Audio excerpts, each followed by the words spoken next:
All right, guys. Let's talk about what the Colts announced today. Okay. Daniel Jones is going to be the starter. Head coach Shane Steichen was very adamant that he's not going to have a short leash. They plan on him being the starter for the season.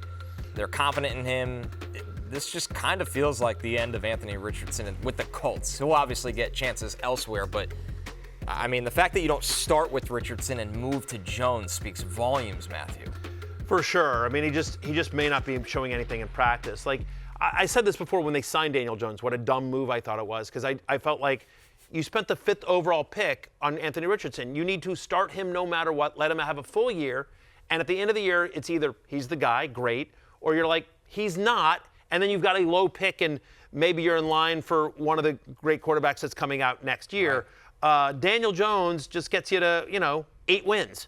Like, he's fine. Yeah. Maybe, right? It's a weak division, and so maybe Daniel Jones has led a team to a road playoff victory before. I think he's a competent quarterback. I don't think he's great, or he has signs of competency, I should say. Fantasy-wise, semi-interesting. This is a guy who uses his legs, averages over 30 rushing yards a game for his career, and there are some nice pass-catching weapons here.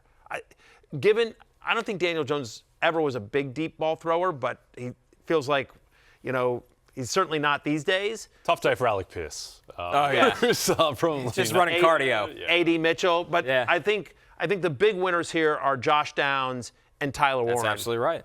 Yeah, Short yard kings. As well. Michael Pittman somewhat, yeah. Yeah.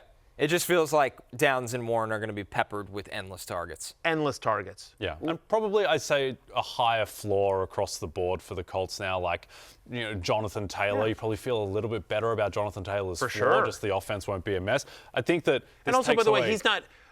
Jones is a threat at the goal line, but he's not Anthony Richardson. Yes, right. You know what I mean? Like, they'll done some bootlegs with him, but I think Taylor gets 3 to 5 less touchdowns vulture this year if Jones keeps the job all year. Yeah, Cirico in the comments said Daniel Jones makes Jonathan Taylor better. I agree.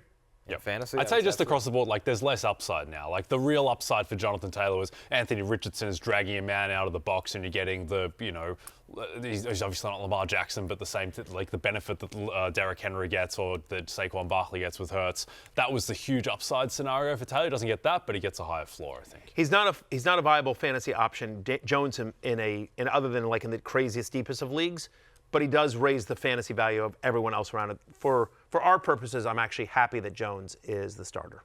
Hey, it's Matthew Berry from NBCSports.com and RotoWorld.com, and I want to thank you so much for watching whatever it is you just watched, or if nothing else, being too lazy to click out of the autoplay after this video started, after whatever it is you actually wanted to watch finished.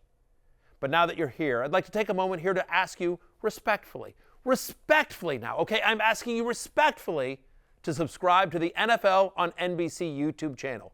You'll get the latest RotoWorld fantasy news headlines, all sorts of great shows, including my own Fantasy Football Happy Hour. So go subscribe now. Again, I'm asking respectfully.